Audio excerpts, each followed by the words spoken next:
Hey family, I wanted to say thank you so much for watching this video for your hobby or your career goals. As an educator who likes to refer to himself as a sharer, my goal is to give my way to success. I'm gonna give my way to success. And if you know me, you know that my two life mantras are, what I know, you know. My goal is to have one impact. If I can help someone, my living is not in vain. So I've decided to base the entire educational side of my brand purely on a donation system. Yes, a donation system. And as a person who loves to share, I never want to have to make teaser videos where I give away some of the information in order to sell the rest of the information just to try to make a living like this. Okay, so let's take it from the top and put it all together. So we've got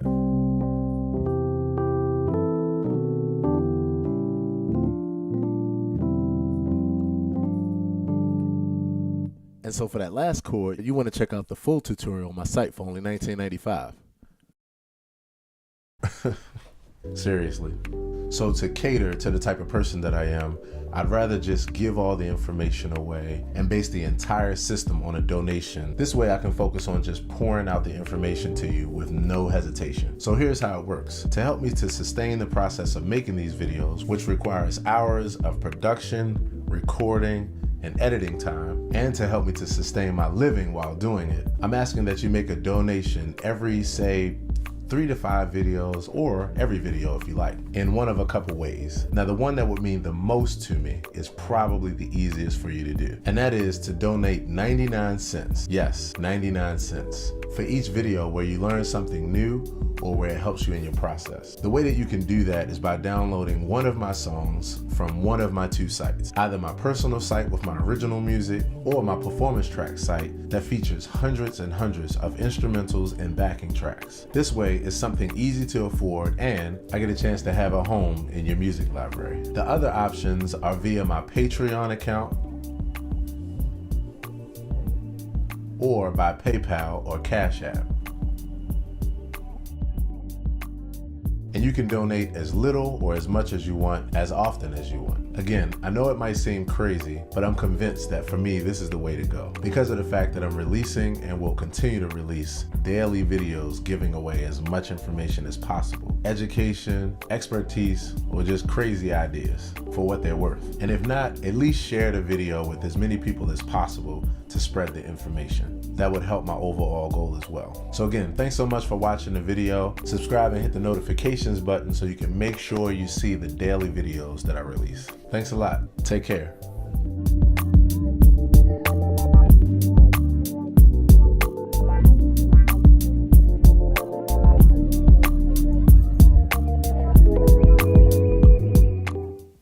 All right, and we're back.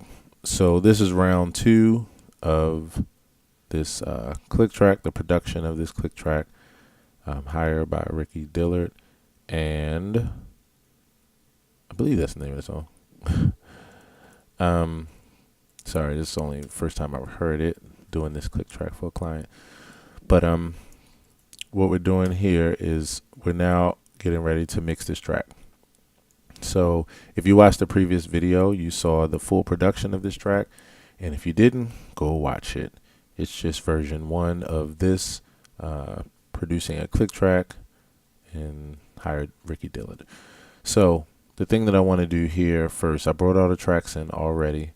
I'm going to put the tempo 87, and the thing we want to do is go ahead and get these tracks prepared for mixing. So the first thing I'm going to do is turn down this master fader.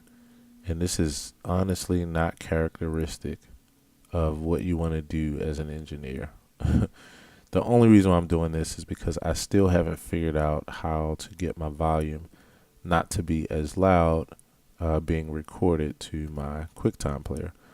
So I just have to do that for right now to be on the safe side. What I'm going to do is take all these tracks. These are my my individual instruments, and I'm going to make a group out of them, and just going to leave it at group 1 because I won't have any more groups here. And I'm going to take all these down, and the reason being is because we're getting ready to do the VPEC formula. And if you don't know what the VPEC formula is, don't worry, I just started talking about it recently. It's my own personal brand or labeling of minimalistic mixing, how I mix. I'm a minimalist when it comes to mixing.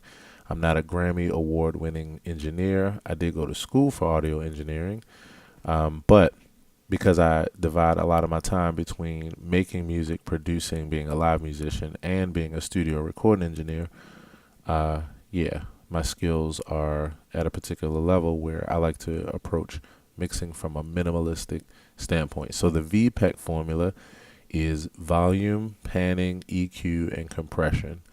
And, that's even a seasoned Grammy award winning engineer would tell you that those are the most important aspects of mixing. It's just that my mixing is pretty much completely tailored around that. And of course I do added effects and that kind of thing. But yeah, so volume, panning, EQ, and compression is where I focus and where I try to teach and help other people to focus as well. So the first thing we want to do is to get a volume mix. Before I do that, however, I need to make this a longer track. So let me highlight everything. And this song, the actual original song I saw was 4 minutes and 55 seconds. I'm going to make this about that amount of time. But I won't really actually have to worry about, like, to be actually honest, I could actually leave this as a 10-second song, like, as long as you see this. And the reason why is because it's a perfect loop. So I could make it where, when people pull this up, or when the client rather pulls this up in their player of choice, iTunes or something like that, it'll just automatically loop endlessly. But because of the fact that they may also be pulling it up in a recording software such as this, I'm going to extend it, and let's just see what 25 repeats gets us. Okay, so I actually kind of nailed that the first time. I just took a guess. 25 repeats gets us here at almost 4 minutes and 47 seconds. Now I need that longer than that, so what I'm going to do is undo that. I'm going to, I'm going to undo that, and then I'm going to do it again, but this time I'm going to do 30 repeats so that it goes past the 5-minute mark. I'm not worried about minutes as I'm worried about repeats, because these are all just loops, a 4-bar loop. And I basically want this track, even when it's played for this long, I want it to have the ability to be put on loop, on repeat, and then it just play right from the top endlessly in groups of 5 minutes at a time. So with that, now it's time to get this volume thing going. And what I first want to do is organize my track by priority. So those that know how I mix, I usually put my master fader in the middle, but that's when I'm working with other instruments besides just percussive instruments. When I'm working with harmonic instruments like pianos and guitars, this is just the click track. So I think I'm just going to leave the master fader to the left and just start with my kick to the far left, and then my clap 1, clap 2, cowbell 1, cowbell 2. I think I might go for, I see shakers kind of as like a like what a hi-hat would do. So I'm going to actually do this a little bit different. I'm going to go shakers there, cowbells, congas, and then triangle on the end. There's no right order. I'm just trying to think about it in order of how I want to mix. I know I want to start with the kick because it's the meat of the track, and I want to go from there. The claps play the part of like a snare, so that's why those are a second in line. So here we go. Just going to try to get a good volume. Now, again, the only thing with this is that I normally would be mixing hotter, but I don't want this to clip my output for what you all are listening to, so I'm going to be very careful. Okay, I think that might be loud enough for your ears. Sorry if it's too loud, sorry if it's too soft. but that's just me guesstimating.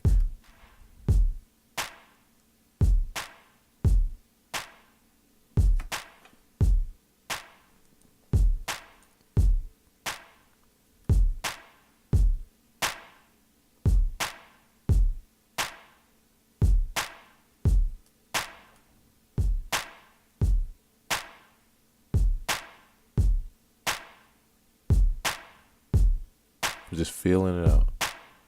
I'm really just feeling it in my chest, in my ears, just in my body. Feeling the relationship between this kick and these claps. Now, these claps here are like the reinforcing claps. And so I want these to be behind this clap to reinforce the realness, the humanness.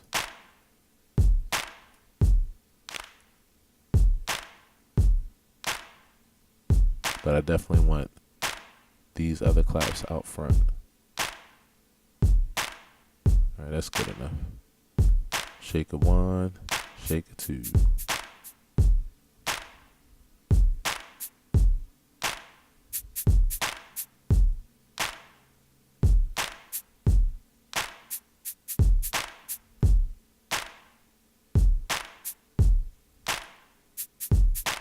Now, because I have 3 shakers, I'm actually looking forward to playing with a little bit of panning because of the fact that I have 3 shakers. And I can kind of put them in different places in the spectrum so that in addition to what you're getting ready to hear, which is that they are polyrhythms, they're contrasting with each other as far as how they're interweaving. Me putting them in different parts of the spectrum, left to right, is going to also allow you to feel that even more, how they're playing off of each other.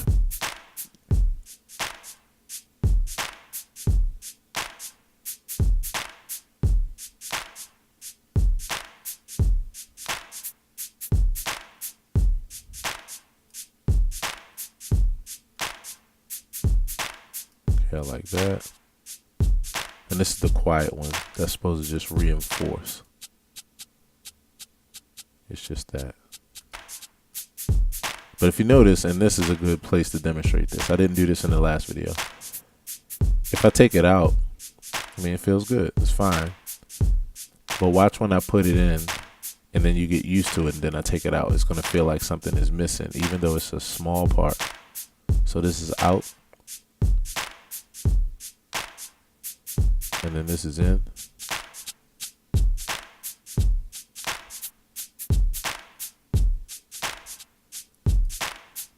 I'm gonna let it play for about 10 seconds.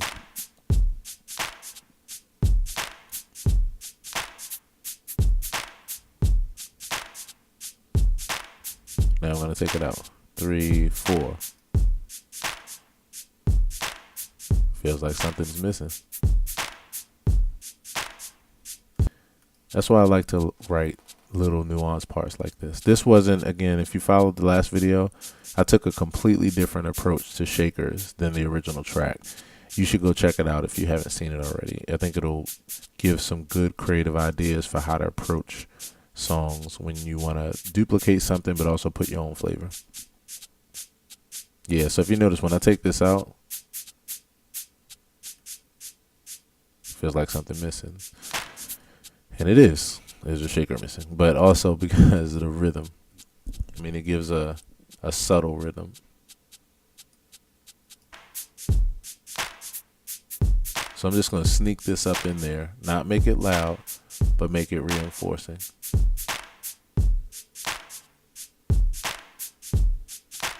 First I'm going to make it loud so I can hear it and then come back from there.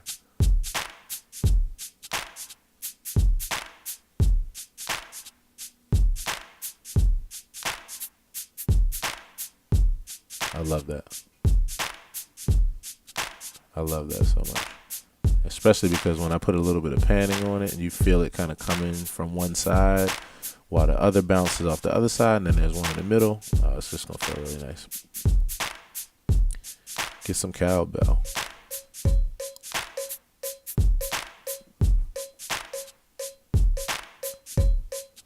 feeling like I can give this a little bit more volume. Again, I apologize if that's too loud, because I can't really control it.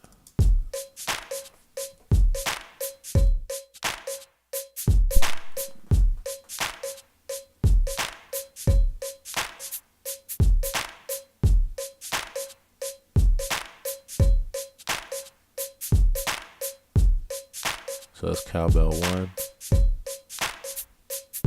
And I don't want this to stick out too much, because even though it's characteristic of the go-go style, but cowbell can easily get on your nerves.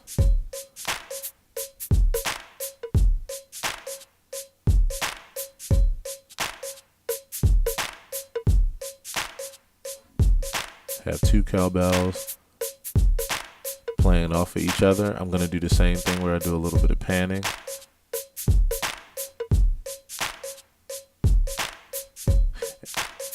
And then congas.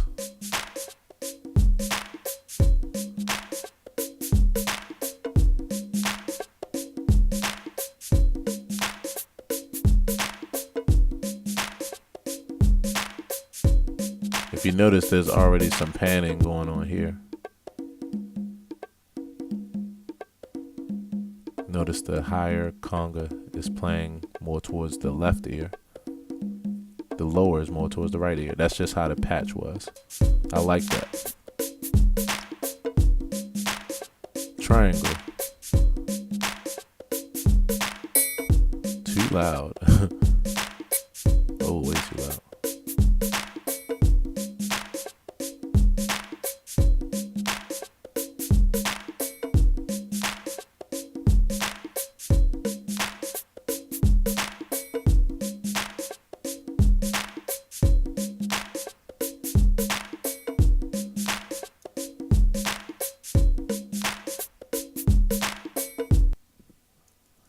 Okay.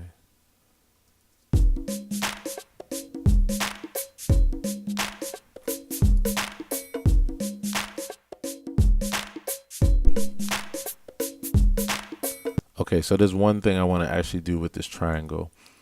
I want to take this small hit. If you listen to the last video, I talked about how less is more and how you can have disasters like train wrecks with triangles. And that might be the name of it. I called it, what did I say?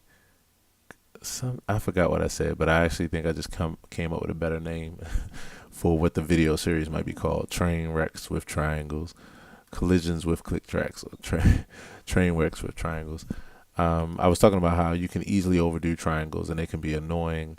And I've heard a lot of examples, even in hit songs, where I'm like, oh my goodness, why didn't anybody hear this? But I'm going to talk about those in a future video. For right now, I made the triangle sparse, one right there, boom, a long one there, a short one here,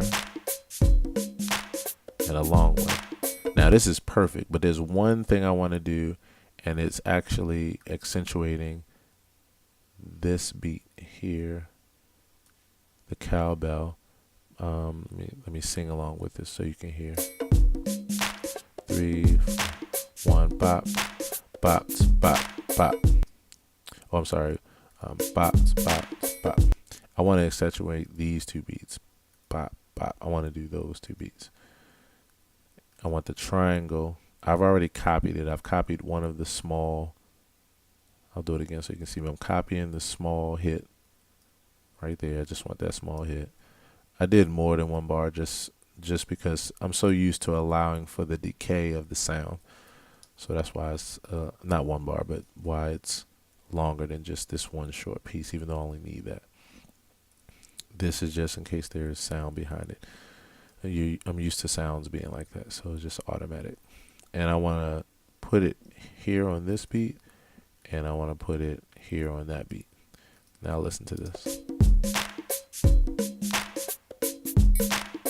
That was too early. I know what happened. We don't have our, see if somebody can guess.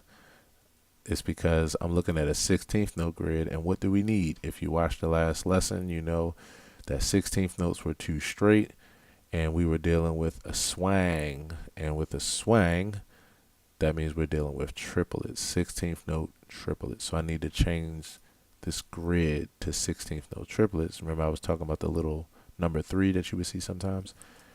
And then that, because I was looking at that, because at first this looked like it was on an offbeat, but it was because the grid was looking at 16th and not 16th note triplets. So now it sounds like this. But bang, 1 and 2 and 3 and 4. There we go. Now let me let you hear that whole bar, and this is just to accentuate that because I think it's a nice rhythm. What I'm going to do is then I'm going to take all this, make a new file out of it, and then copy that over 30 times so that can play the whole track that way.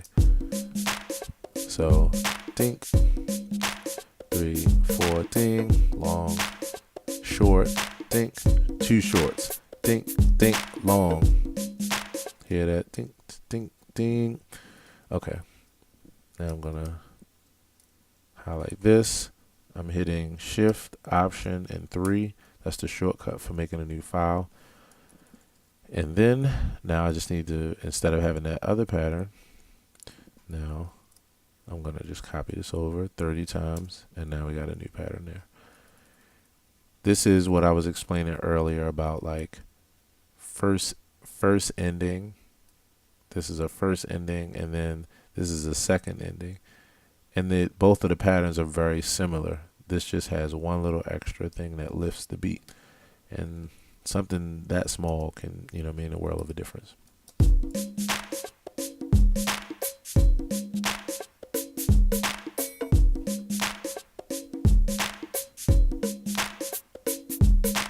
Okay, so next up, panning.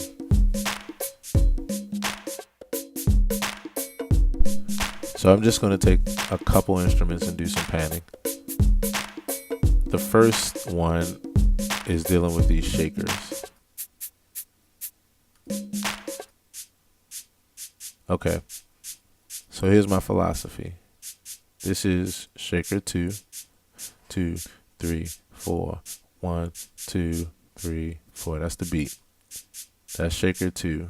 Here's shaker 1, 2, 3, 4, and 1, 2, 3, 4, and 1, 2, and 3. Okay, and then here's shaker 3. Now, what I'm going to do, in listening to these 3 patterns, shaker 2 has the most foundational rhythm to me. Let me put it against the kick so you can hear it.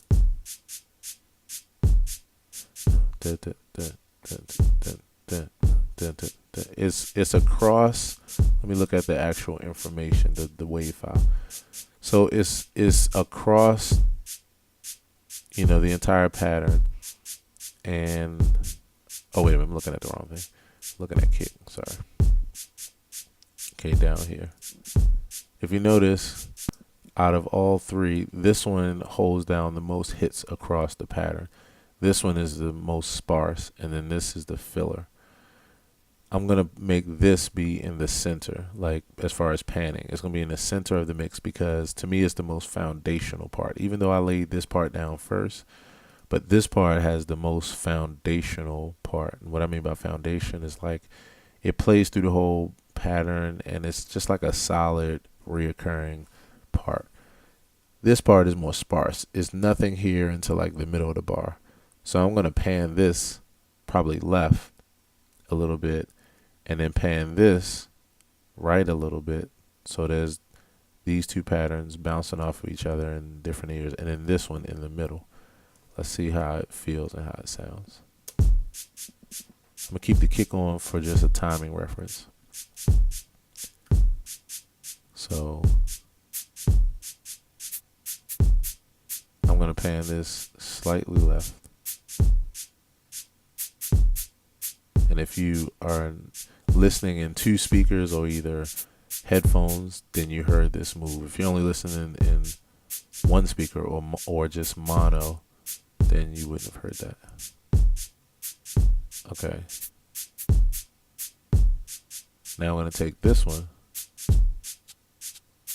and pan it slightly right.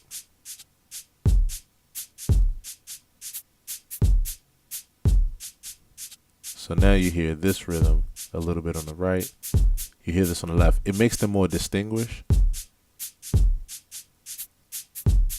which actually shows, it demonstrates more their varying rhythms. It makes them, it brings out the beauty of the rhythms a little bit more because you can hear them more distinct than just stacking on top of each other in the middle of the mix. Now let me mute this. I'll mute this too.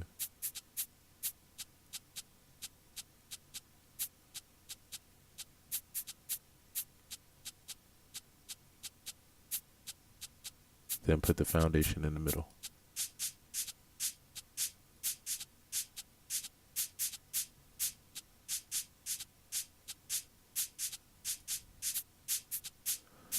So that's what panning is for. It does a good job of spreading out the mix, isolating things, you know, showing the beauty of their part because they're not just jammed up with it. If everything is stacked on top of each other in the middle of a mix, then it's one dimensional.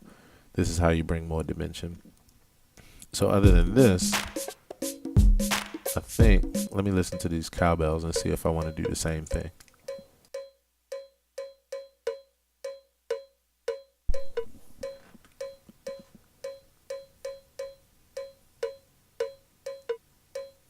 So this is a little bit of a tough one because, okay, by this pattern being so reoccurring,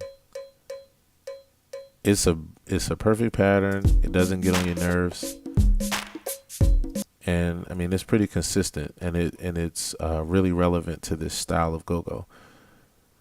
Now I was gonna take these and separate them, put one left, put one right, but the issue for me here is this again. I think in foundation, to me this is a foundational part, and it's happening so much that if I do this, then it's gonna just bug your left ear to death.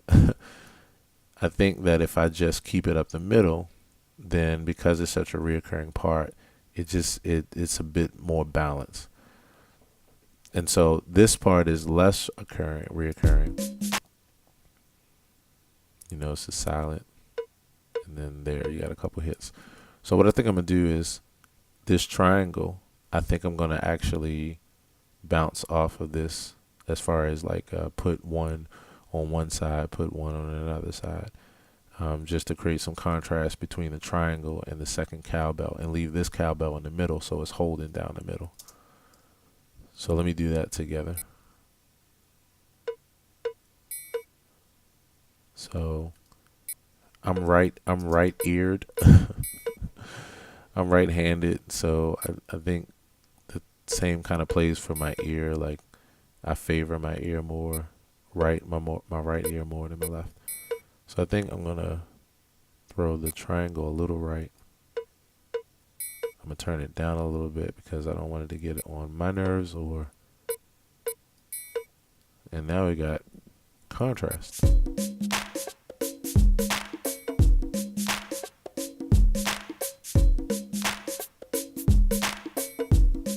And this really works as well because in go-go, you know, if you're listening to a go-go band, they might be a pretty big band, so they're not going to be all piled up on each other in the middle of a room. Even, you know, they're going to be spread out. And since there's so many different counter rhythms, you know, this is the way to bring them out.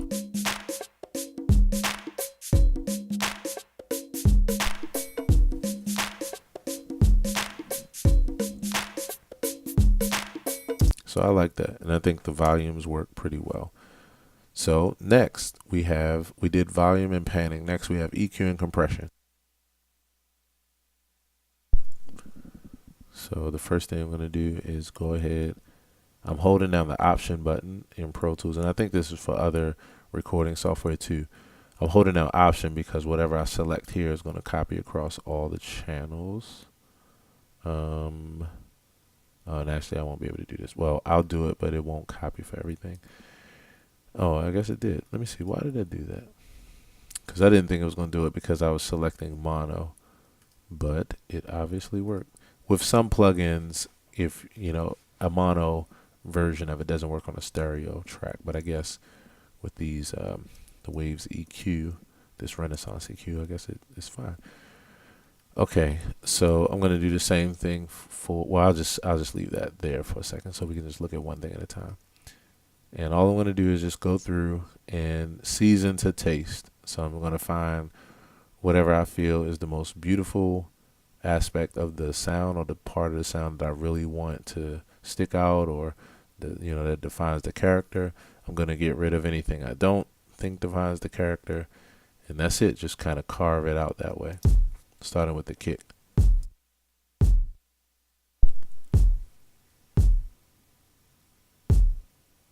So let's see.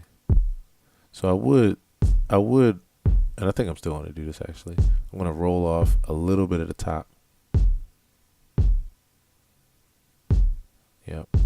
That way it can leave more room for other instruments that's up top, because I don't really need the top of the kick that much. I just need the thump of it, the mid section of it. I am gonna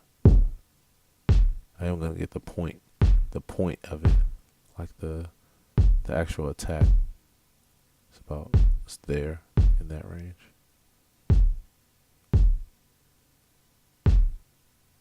I am gonna bring that out a bit.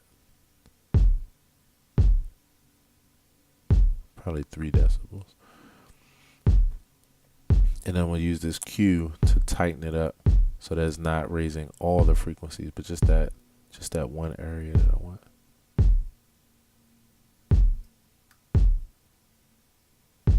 Like about there. Okay, let me see how I feel about the mid-range. I think I'm gonna get a little bit of this mid-range out of there.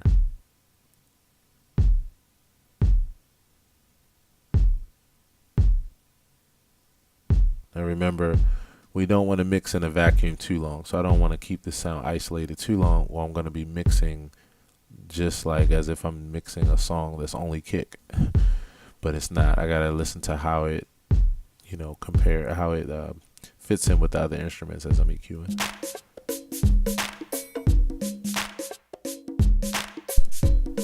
Because you might find that mixing something in isolation like that makes it perfect until you listen to all the other instruments, and then it just doesn't fit right. You didn't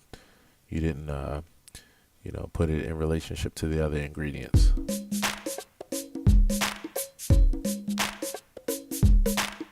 Okay, I'm gonna leave that as that, and then I'm looking forward to putting a compressor on here so I can tame this kick a little bit more, so that it better sits in the mix. It's a pretty hot clap there. I might even turn this down a little bit. Let's see.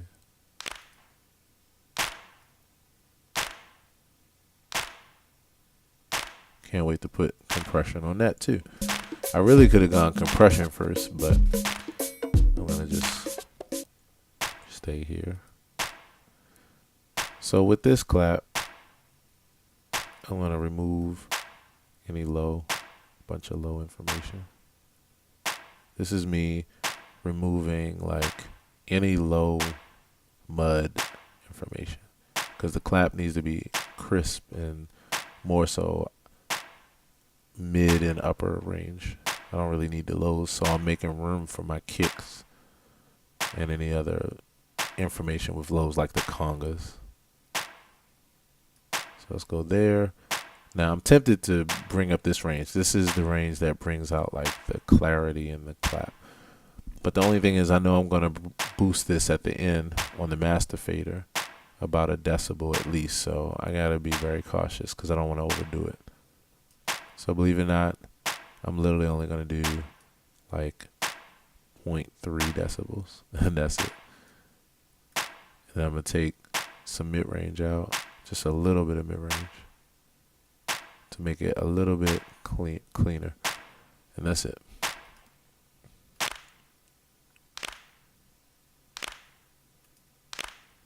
So here, okay, this is what I'm going to do, this little trick again that I talked about before in the last click track, the first track that I did. Check out how to produce a click track, episode 1.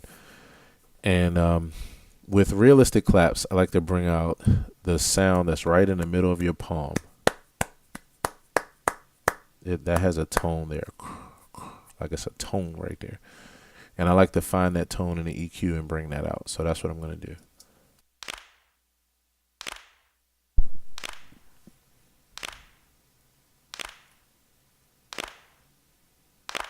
Right there. It's the right there. Now if you notice, look at how much, I don't know if you saw that, but look at how much this jumped up. Like I'm gonna take this back. Look at where it is here, and then watch when I put this in. It almost peaks, and that's because that really is where the meat of the clap is. I don't need it that loud. I just want more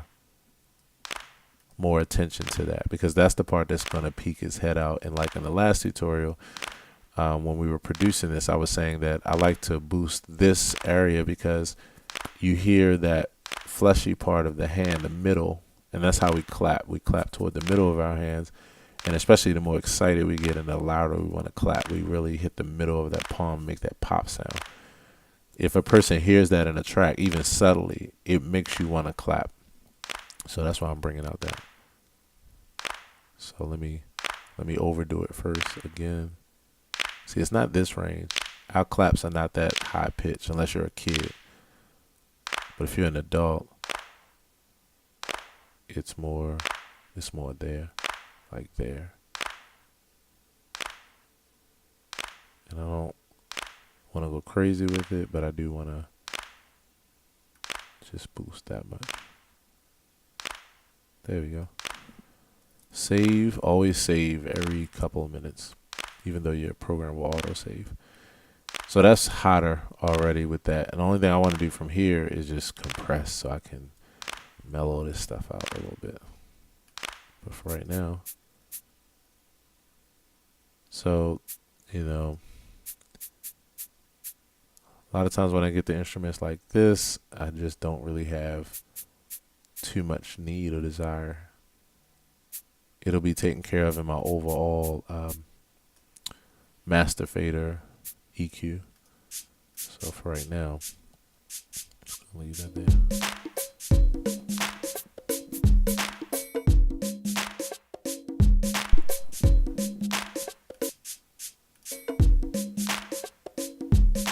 Now I'm going to bring out the sweeping aspect, like that broom sweep aspect of this. So let's first find out where it is. So a lot of it is up here. I don't want this. Yeah. So what I want to do is, honestly, I'm just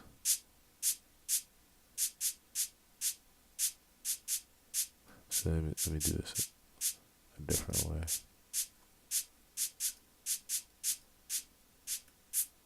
Yeah, see?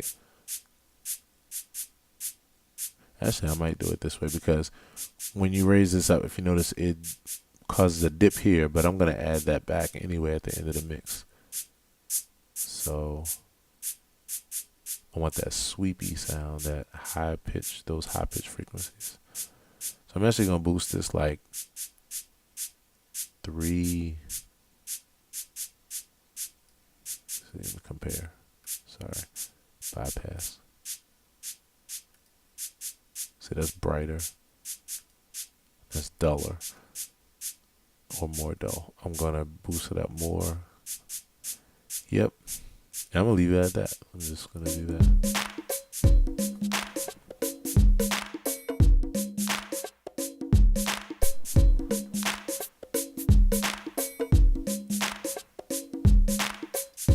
As a precautionary measure, I always just kind of, any sound where I don't need the low end, even if it doesn't seem like there's anything there, to me this is just a way of tidying up, just in case, you know, just in case your ear can't hear anything, you're cleaning up your mix.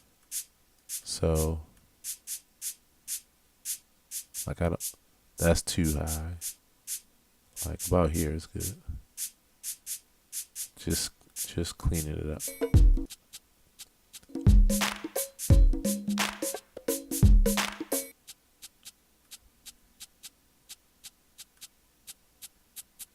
To me, this is the same thing. I want to boost up the highs. and then clean up the lows.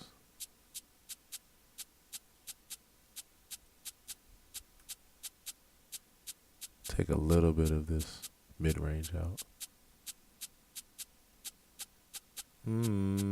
So this is one of those places where I want to see if you can hear this. So this shaker has a tone. I just sung it already because my ear just jumped on it. But here's the tone. La, la, la, la, la. Like whatever that tone is on the piano. La. That's actually that tone. And it's in this mid-range here. That's why I'm boosting it up, because you can really hear it. And I wanted to take it out of there so it sounds more like an atonal. See that? Now it's gone. If your ear is really good, la, you can hear that tone there. And then when I do this, it sounds more like it's just sweeping. That's what I want, more of a sweeping tone and not an actual pitch, like not an actual tone. I can still hear it, but it's definitely, that's just because I'm listening to it by itself. I mean, together with the track, it just sounds like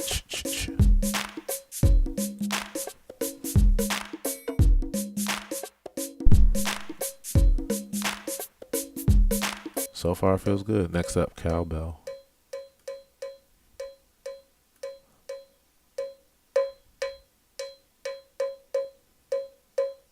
So the tone of that cowbell is there. The only issue with this is that it's playing, and this is what I'm going to show you all in the triangle travesty video. Tragic triangles video. This is sounding so much over and over, dun dun dun dun dun, that after a while, if I accentuate the tone of it, that la too much, like it'll make the track, it'll conflict with the key that the other instruments are in, because it'll sound like it's creating its own key center, its own scale, while the other instruments are in a different key. So I don't want it to be too loud, even though it's kind of acceptable in go-go. I mean, it's and in other styles, I mean, it's kind of acceptable. You just don't want to go crazy with it.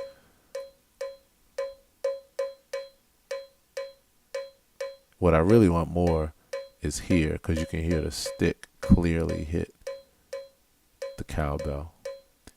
And that's what I want more than anything, to be honest. So I'm going to give that a significant boost, and then I'm going to narrow down the range, because I just want that sound.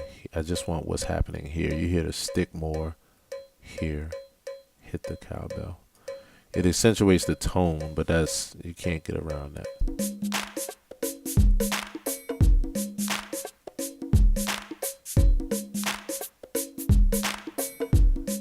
And that's it for that. Let me listen to one more thing. Yeah, see, there's no information up here. If you notice, that's not really doing much. So I did 1 dB, but I don't really need anything more than that.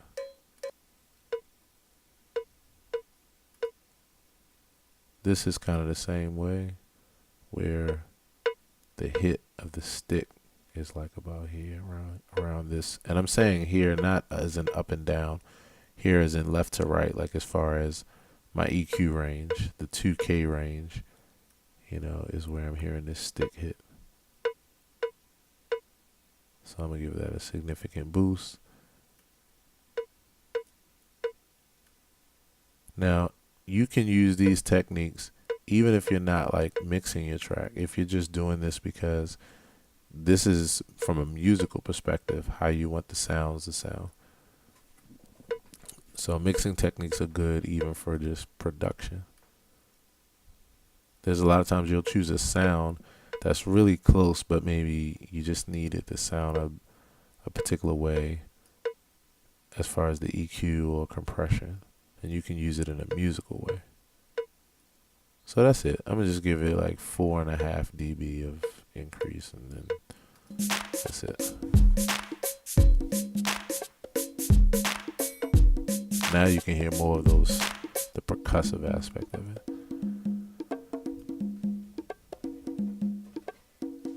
Okay. Same way here. This is accentuating the hand, the sound of the hands hitting it. It's brighter.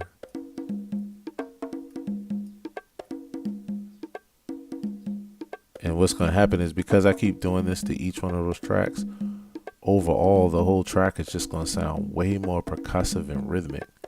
And I didn't even add any instruments or play any more parts. It's just I brought out the percussive aspects of each sound. And in these cases, it's like the hand hitting the drum or the stick hitting it. I'm gonna give it a little bit more, make it a little bit more live. So that's a lot. Let me show you a comparison. Here's with that range boosted, where you hear the hands hitting, hear the slap, and then here's without it. Here's with it, and then here's without it. It's very subtle. It took me years to hear this. There might be some people that's listening like, I really don't hear a difference. But it does, the more you listen over time and the more you do this, your ears will eventually hear. I can hear differences of 0.5 dB, and it took a while to hear. Like 0.5 dB is like me speaking like this and me speaking like, me speaking like this and me speaking like this. And it sounds the exact same, but it's not. There's a decrease in volume. Now I need this low information here because the tone of the conga is still down in this range. So if I do this, now I'm losing the most important part of my congas. So I'm not going to do that. But I am going to roll off below those ranges because I don't need it but so boomy. And there we go. I'm going to brighten up the top a little bit. And then that's it.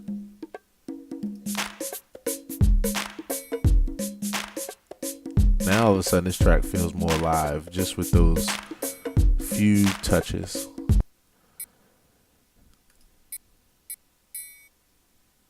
And this, honestly, there's nothing I want to do to this. I'm going to do this just for those high pitched frequencies. Just so it like rings and shines a little bit more. But honestly, I don't want to go crazy with this because this can easily get out of hand and just irritate your ear. So 1.5 decibels is all I'm going to do.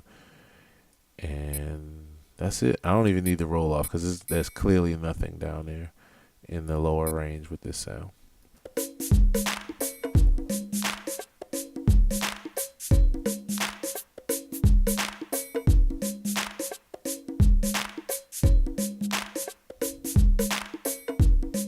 Okay, I feel good with that. Next up, compression. And for those that don't know, just a little refresher while I pull up the plugin. I'm pulling up a Waves C1 compressor. The funny thing is I'm very minimalistic because I have the entire Waves plugin package. You see all of these other things, and to be honest, and then you got your UAD plugins, and I love this stuff, but I'm a person that likes to spend more of my time in production and making music than mixing.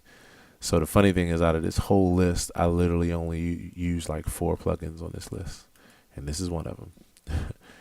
The others I'll be using more in the future, but I'll be using them more for musical taste than mixing because I don't actually really like the tedious process of mixing. Not enough to where all I want to do is sit down and mix. I just like to make the sound better for the song, make it more listenable, and then I'm ready to make some more music. So what we're trying to do with compression is to control the sound so that they're a little bit more tamed, where they're still live, they aren't restricted, but where they're a little bit more cohesive.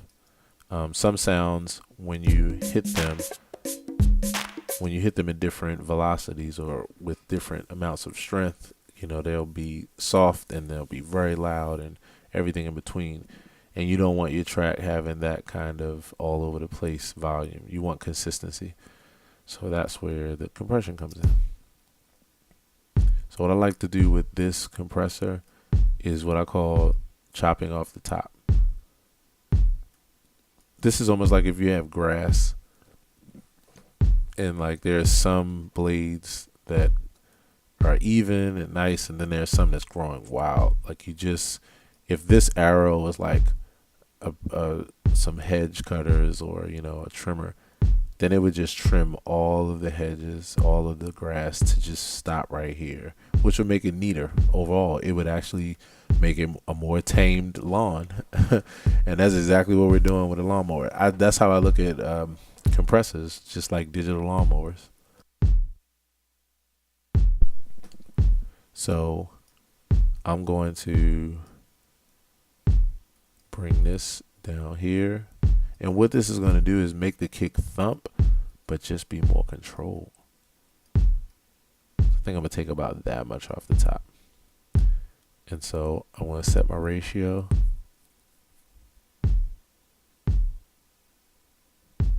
Usually I like to do around 1.25 to 1. I just find that to be a good, decent number. That feels good. So if you notice, it's kind of restricting the kick a bit. Is actually bringing it down at least 4 decibels, which is what I want. So I'll bring it down just a little bit more. Okay. So now with this, I'm going to leave the release fast because I want the compressor to let go fast, because these kicks are pretty sparse. They have some space in between. I'm going to leave the attack where it is. And to be honest, okay, if you notice now, let me bypass this. So this was before. Somebody might say, man, it's more thumping that way. And then this is after. See, it's quieter. Feels like it lost its energy. Feels like it lost its energy. It did decrease by 4 decibels, so that's a lot. But here's the beautiful trick. The beautiful part about compression is this right here. After you set it in a good way to chop that top off and keep it, real tame, then this makeup volume right here allows you to put back what you lost or any amount that you want. I always like to let me do that from the jump.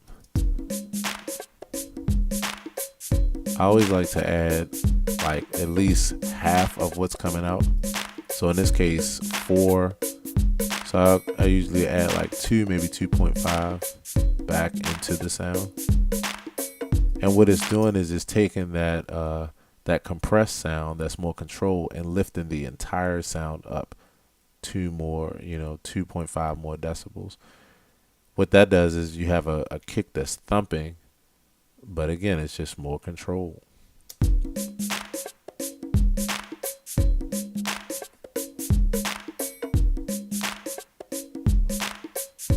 And sometimes what I'll do is I'm happy with that makeup gain there. And then if I want more volume just overall in the track, then I'll just come here.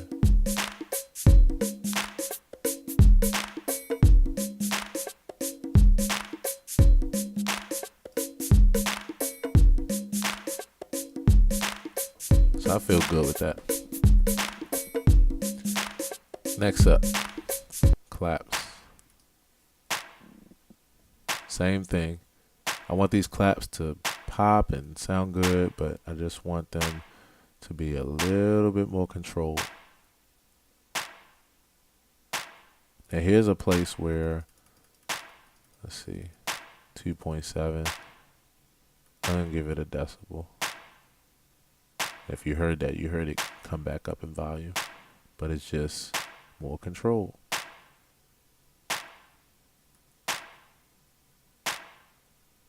So believe it or not, this allows your sound to pop more.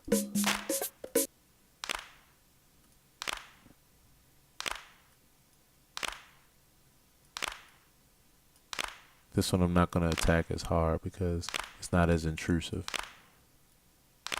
But you see the difference in volume. Sometimes it didn't even reach up here on those last two hits.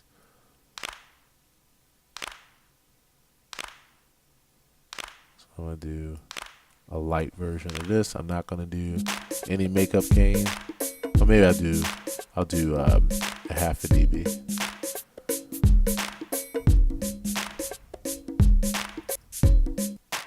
Let you hear these by themselves. Now I could do more. Again, you know, if I was really good at putting a bunch of limiters on these, I mean, I could really put some other limiters and make it really pop. But, you know, it's kind of like being a cook and being good with certain ingredients and others you're not. You don't want to just start dumping things in because you can't reverse it if you screw it up.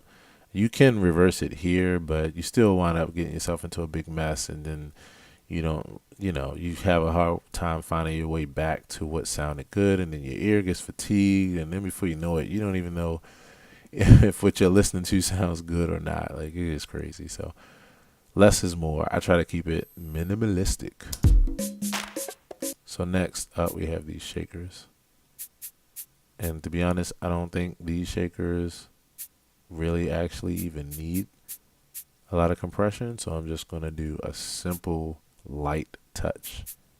Literally like 1:10 to 1, which is really light. I'm judging this by ear. So these numbers, they don't mean anything to me other than just remembering what they sound and feel like when I start adjusting. So I can't break down the math to you. I just know that this is a ratio 2:1, and the higher the higher your ratio, the more compressed the sound is.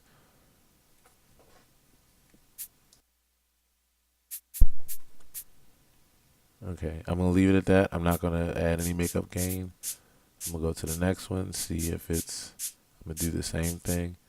It's just a light, just something to catch it when it gets a little out of control, lightly, mildly. And that's it. I'm gonna add half a dB back here because it's my main shaker. I want it to be real present. And I heard that too. That cut up a good amount. This here, I honestly am not going to compress this at all because it's so small of a sound. Matter of fact, let me just do it this way. Let me go ahead and do what I've been doing to the other ones and give it a boost back. So that really actually equals not really compressing it.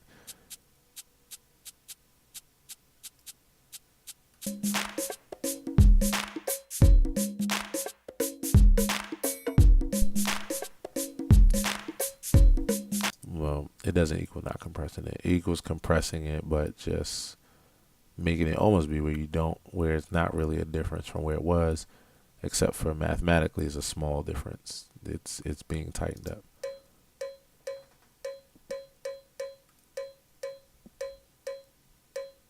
This is the one I know I want to compress a little bit because, again, this can really get on your nerves after a while. So the best thing to do is to put some light compression on it. I'm not going to add back anything. I'm going to add back here, which is not really adding back at all. It's just taking the overall sound up just a hair. And that was from 20.1 to 19.5, which is just really a half a dB.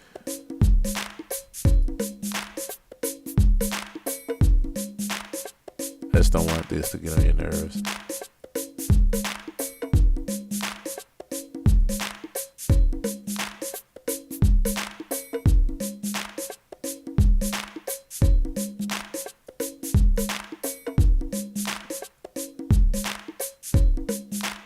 Okay, second cowbell.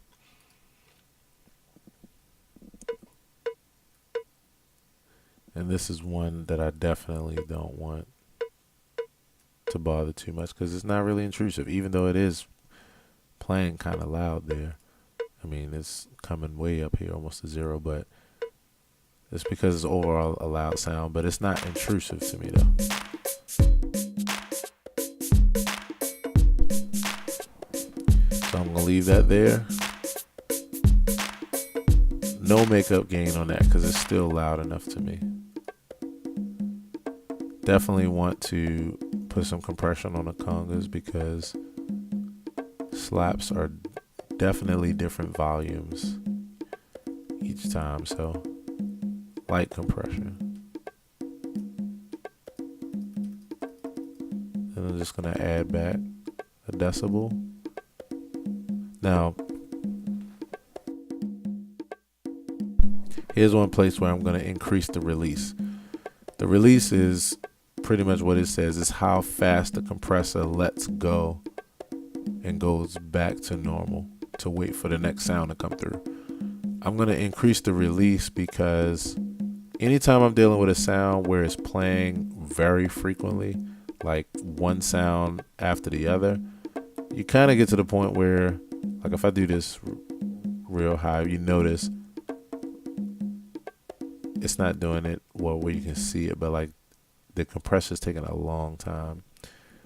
I'm not going to do anything near that much, but I just wanted to say that when you have multiple hits back to back, and if you're trying to control the sound, then you want to take the release higher so that it takes longer for the sound to release.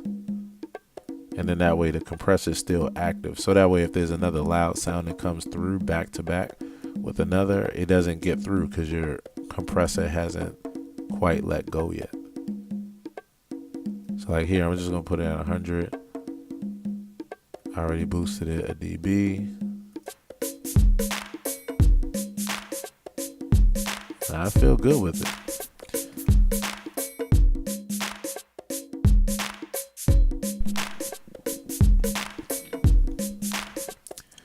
As a mixing engineer, or whatever you call yourself, even if you're not fully an engineer, but you're just doing this to add a nice polish to your songs, you're gonna notice that you can mix forever. You're always gonna find something where you're like, it could be better. You have to be able to let it go at some point, because what I found, and they taught us this in school, I mentioned it in a previous video, they taught us how to spend time mixing. And then they taught us how to spend long lengths of time and also short, quick mixes, because you have to be able to get in and get out and commit to things and let them go and not be overly perfectionist about it. And it's easy to be that way, but it doesn't work in your favor because you're dealing with your ear. So after a while, your ear is fatigued, and that's before you even realize it a lot of times. So you might be boosting highs.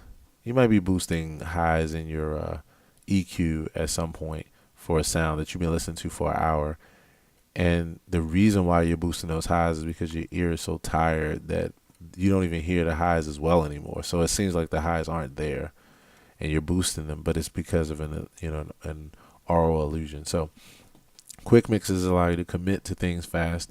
And also I found personally that whether I spend 6 hours on a mix or 2 hours, it usually winds up sounding about the same. And I've also found that I could slave over a mix, and then when I can hear like these real small nuances that just bug me. But then when I take a break and then I get in a car and listen, you just don't even hear it. Like if you've had a good sounding mix that you've been, overly perfectionist about and just anal about, you'll find that once you listen to it in another environment where you're not as focused in your headphones and in your perfect studio, like you don't even hear it. It sounds fine. And those places where you thought it was such a big difference in one small change, you just don't hear it. You hear it to some degree if you're a good engineer, but you start realizing that the mix sounds way better than you thought, and that's just always the case. So yeah, minimalistic mixing is where it's at. So anyway, we're on the last sound here, triangle. And this one I'm definitely going to apply a good amount of compression because the sound by itself is already pretty hot. And I think that's because when I exported it from Logic, I allowed it to normalize, which means that it boosted the sound as hot as it could go, which is fine actually. I mean, I kind of want that for this, but I also don't want it to get on my nerves. So it took out 2 decibels. I'm gonna add 1 back and we're done.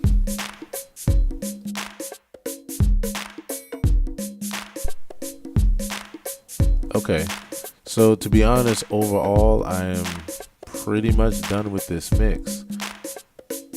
The only thing I'm gonna do at this point is I'm gonna put a little bit of reverb on this track, just a hair.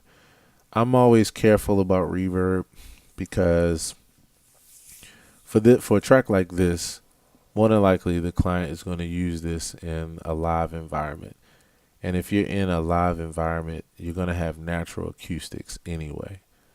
So I always like to err on the lighter side when it comes to reverb, because if you're in a reverberant place and you have a bunch of reverb on the track, then I mean, you can't do anything about it. But if you have no reverb on a track and you're in a reverberant place, then it's perfect.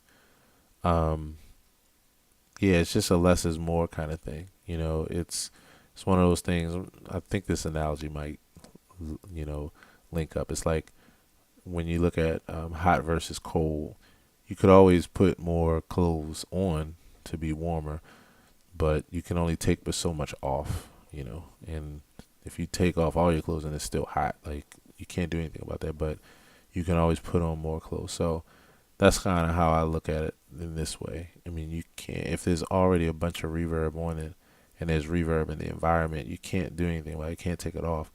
But if there's no reverb or little reverb, then your environment can add on more. Or if you are also a producer or engineer, you can drop it right in your program and just add some reverb on yourself. So I'm going to put a little bit of reverb on here just for a little bit of a fullness, especially with the claps, because the claps echoed in the original, and I want to give them a little bit of an echo. But again, I'm going to be mindful of the fact that this track may be played, or more than likely played, in multiple environments, and some of those environments are going to be really reverberant. And so you rather have a drier than, wetter mix. So I'm going to create an aux track, because that's how you route your reverbs, or that's how you route your sounds to your reverb. And I'm going to do this, which is holding down command and hitting solo, so that way I always hear it throughout the whole mix. And I'm going to throw an R verb. Is the only reverb I use out of all these reverbs. I actually use the air sometimes up top. But I'm going to throw this on there, and I'm actually going to use a plate. I find plates to be like the safest reverb, because they add a shine onto the sound more than just like a big hall or big room sound. They add like a shine onto the sound. It gives you some reverb, but yeah, it's just not a huge room. So I want to just call this verb, verb, and then I'm going to, let me see, I think I got what is this? Okay, yeah, so this is my plate setting. I just called up a setting that I have. Let me go back though, because I need to show the process. So I'm going to do factory default. I'm basically going to go to plate 1 because it's a short plate, and I want the reverb to not be as loud and long. I'm just judging because I know how this will sound, but I'll put it into play. And with the damping, I don't want a whole lot of low information, so I always bring this down just a little bit, so that way it's not as much low information coming through the EQ as it is high information. Okay. From here, I'm just going to take first the clap 1, And if you notice, this already has reverb on it because I put it on it before. So I'm going to add a little bit more to that. I'm going to add a little bit more to this clap. And what else do I want in this?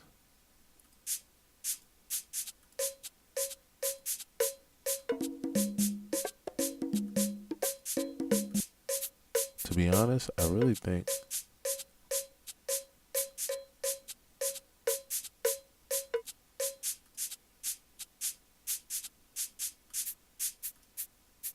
I honestly think that might be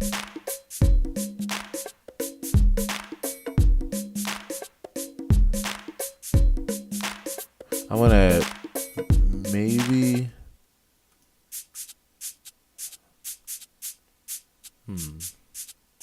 trying to see if I want to add any onto these shakers. The problem with shakers is that once you start adding reverb, especially when they're hitting relatively frequently like how these are, the reverb starts to carry the sound over and create like a wash. And I don't really want to wash because these are separate distinct sounds. I don't want you to hear the distinct rhythms. So I honestly think I'm going to leave reverb off of everything except for maybe I might put a little on these congas. So I'm going to do the claps and I'm going to do the congas. Just a little bit of reverb. Just a little. Okay, I'm going to use bus 1 and 2 and using bus 1 and 2 here. For those that don't know, just so I can make sure, I know I'm doing a lot and I'm doing a lot of moves that you might not be familiar with if you're a beginner. The bus allows you to take the sound from this channel to put it on a bus, like a bus line, and to bring it here to this input, and it allows you to send sound to a particular channel without going like through all the other channels, and definitely without going through the master fader first. So these like little secret tunnels. That's kind of how I look at it. Secret tunnels to get from one place to another in a track, and to, you know, in this case we needed to get to the reverb, but we don't need to go through every other sound or through the main outputs until after it hits the reverb. So let's first solo this, and now I'm just going to start bringing the volume up on this, the amount of sound that I'm sending to the reverb, and you're going to start hearing the reverb. Hear that? So this is before, and this is afterwards. Hear that? It's pretty loud.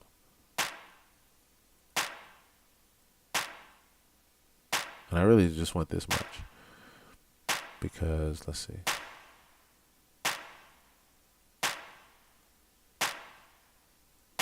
I think that's a good amount there.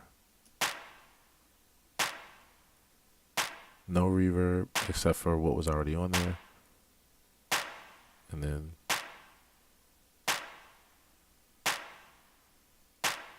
I think I want to put it like right there.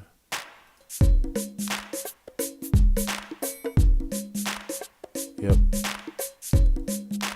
What it's doing is it's giving a tail onto the sound that's really reminiscent of the original track.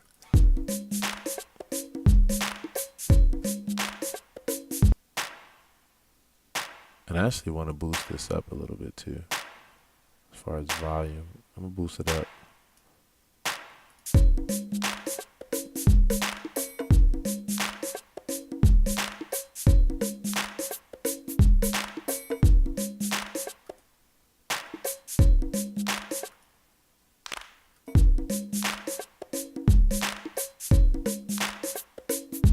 Take it down just a little bit. Okay. So that's one. Here's the second one. Notice it already has a little bit of a room reverb. You can tell that's in a space already. So I'm adding to that.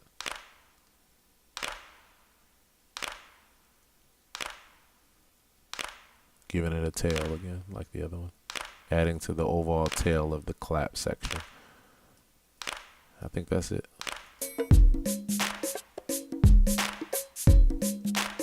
Pretty long tail there. I'm listening to how long it takes for the to like decay totally, and it's pretty long, but it works actually in this.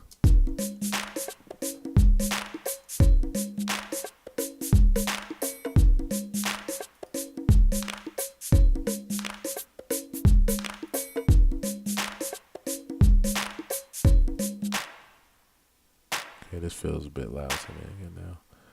Go right back down to where I started. And now congas.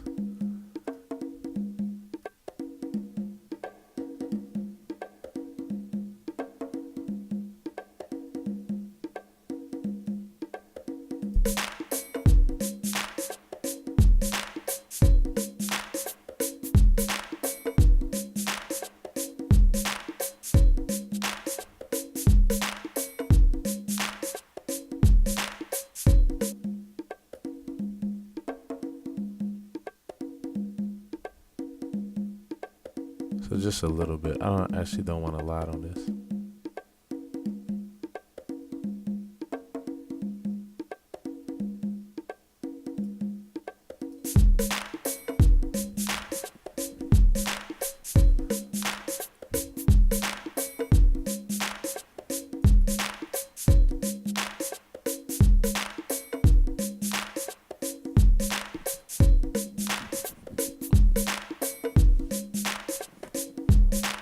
Okay. I'm rounding third. I'm pretty much done, to be honest. I really feel happy with that. I really feel happy.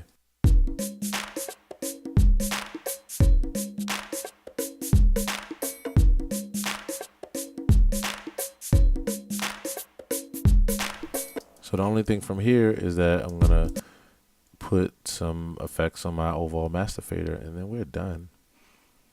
So what I'm going to do is I'm going to first put a EQ on my master fader, because one of the things that is kind of a staple for most tracks is that between 2 and 8K, really 2 and 4K, right here though is what we call the intelligibility range.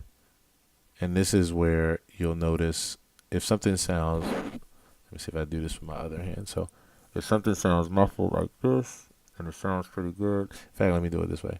If something sounds muffled like this, where it sounds pretty good, but because you've been listening to my voice, you can hear that there's something over my mouth, which in this case is my hand, but as soon as I'm remove my hand, then all of a sudden it sounds clearer, less clear, less clear, less clear, and clearer.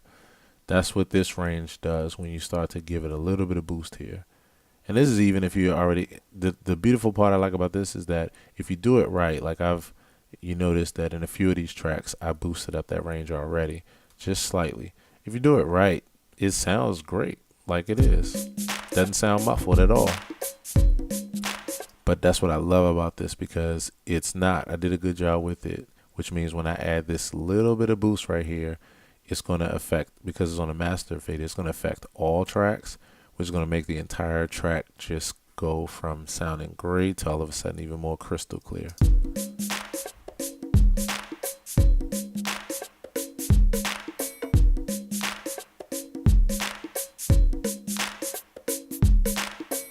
So did you hear that?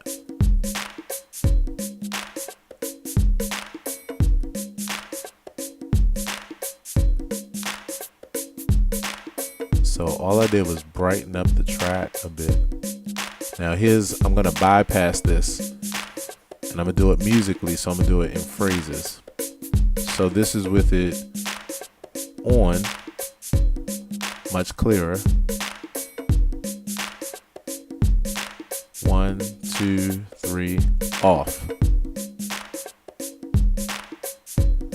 That is amazing to me, because this sounded great before. 1, 2, 3, on. But that just, it's like all of a sudden the television came more into focus. The colors are brighter. So off. And now on. So that's what a EQ on the master fader will do when you bump up that range. Don't go crazy, because you can, and I've done this before in mixes. I've had this all the way up here because it was so clear. I was like, oh my goodness, it's so clear, but it was too much higher range. It was too much in that clarity range. Once I listened to it in the car or something, then it became irritating. So you just want a nice little bump. I did 1 decibel because that was enough. I did the 0.3 because when you boost the higher end here to get some of those real high aspects of the sounds, this automatically, if you notice the shape of it, the higher you raise this, the more it dips down the range behind it. So I had to make up for it by giving it a couple extra dBs. Then the other little trick on this same EQ for more clarity is another one where you come to this 500, this 300 to 500 range is always where you have mud. If you're ever dealing with a track that sounds muffly or muddy, take some out of this 500 range right here and boost here in your intelligibility range. And you'll notice, like, wow, it's a big difference. So I usually take this range here and I usually bring it down a half a dB or 1 full dB. It just depends on how much I feel like I need to clean up the track. Let me take that back to where it was originally. So I'm gonna start lowering it.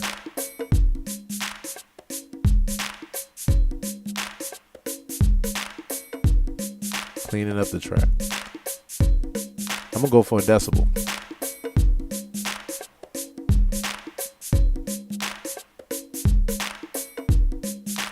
Maybe 0.8. I want to put a little bit back.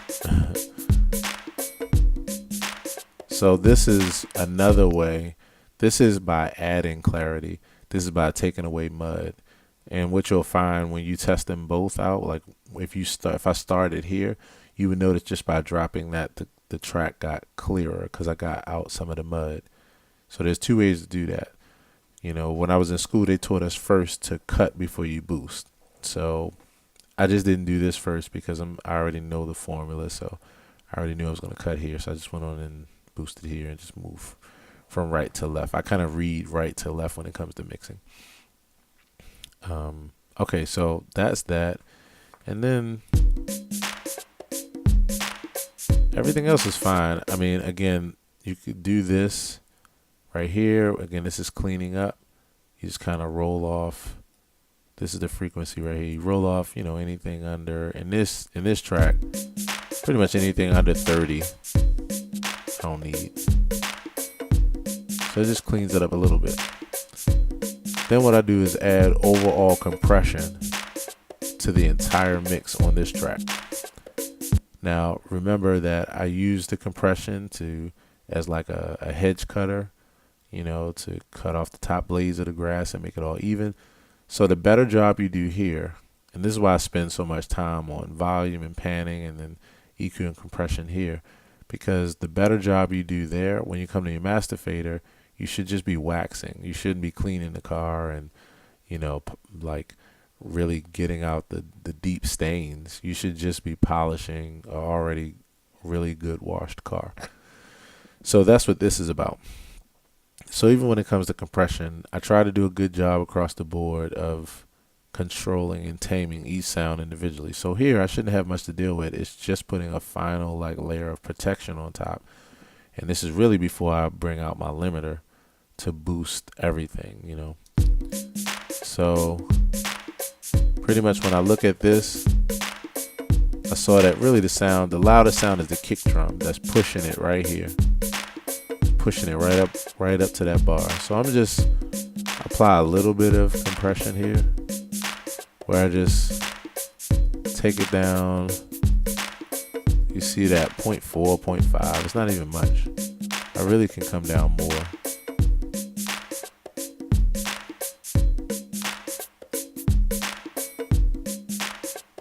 Yeah, I'm gonna come down more, like about there. Just 1.10 to 1. And that's just knocking off the top, just taming the top a little bit more. Now with this, I'm not going to add any makeup gain because, again, at this point, the makeup gain is going to come from this little guy right here, this L2 Ultra Maximizer. This is a compressor, but it's what we call a brick wall limiter. So it compresses the sound, but instead of just like gently pushing it down and giving it some room to come back up, this is completely, it's what its name is. It's a limiter. It says Ultra Maximizer here too, because that's another way of saying it. It maximizes the sound of the overall volume by severely limiting, the sound coming past a certain threshold. If you limit the sound from coming past a certain threshold altogether, like literally putting a ceiling on it, then you can raise the overall volume to max because it'll never cross that threshold. This is like the good guy and the bad guy, because this one device here, if you don't know already, this one device here is what causes what we call loudness wars in the industry. And that is, in popular music like pop and hip hop and R&B, the goal is for the sound to be as in your face as possible, as big as possible, and as in your face as possible, because usually it's about dancing or, something where it's like higher energy. I hate it. Like I get it and I understand it for certain mixes, but I like dynamics better. So I don't like really loud and in your face mixes all the time, only for certain stuff. But it gets on my nerves after a while because you can't get your ear away from it. And I don't listen to pop regularly, so my ears are not accustomed to hearing that much volume pumped at you, through these maximizers. I listen to jazz and some other dynamic music, where it's okay to be quiet, for it to be really quiet. So anyway, with that being said, like, this is a great tool right here, and it can be pushed to the limit as well, to where it's not good, but it's like any other tool. So all I'm going to do here is, this is the out ceiling. 0 is unity gain. That's, where you want your sounds to stop. In school, we learned to just make it -0.1 just for mathematical purposes, to make sure, like an extra bit of protection. So it's just something I do, just by nature. And then you lower the threshold. Now, I'm not going to be able to do this, but so much, because it's going to blast off your ears. So I'm just going to bring it down a bit so you can hear the difference. But what we're doing is we're making a ceiling so that the sound never passes -0.1.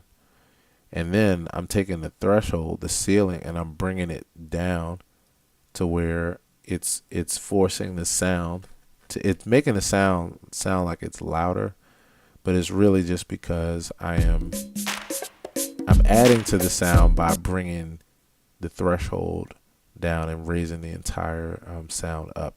I'm going to have to find in a future video another way of explaining it where you can see it in a better demonstration, because here you can't see it. It's just kind of something that I know from using it.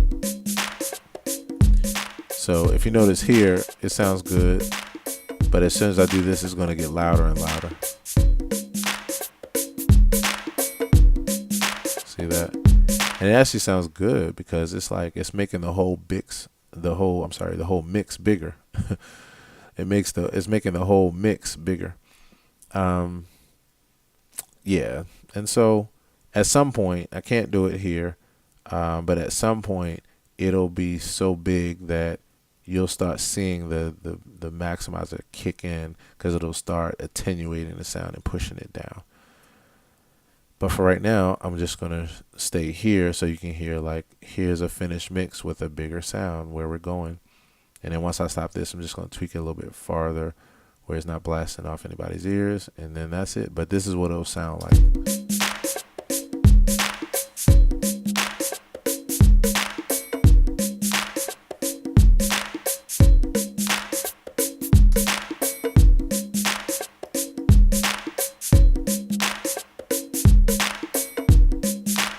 That's it. There's only one more thing I'm going to do here, and that's just to show you, once you finish your mixes, you want to throw a dither plugin on the the master fader. I usually do it as the last plugin.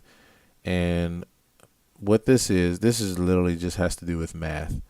When you're bouncing down your mix, you're going to lose certain quality because of the fact that you have to bounce it down as far as bit rate. So putting a dither plugin, you can't, again, it's hard. It's so hard to explain. It says noise shaping. You're not going to hear anything. It's going to put it in the mix, and it's going to make up the mathematical difference for what you lose by, bouncing down your mix and bouncing it down at a lower rate. So this mix I'm recording it at 24:48, but I'm going to bounce it down to 16:44 because that's the standard for listening to MP3s. That means that it loses some quality, but this dither plugin puts it back, and it just makes everything all right. So it's really something you just set and forget. You don't tweak it. You could hit this to turn it off and on, you could change the bit rate, but everybody, I've never used 18-bit in my life or 20. I don't even know why you would, but yeah, you just set it and forget it. So I just wanted to show you that. That's the last thing you put on your master fader before you literally hit the export button. So I appreciate you for watching this video.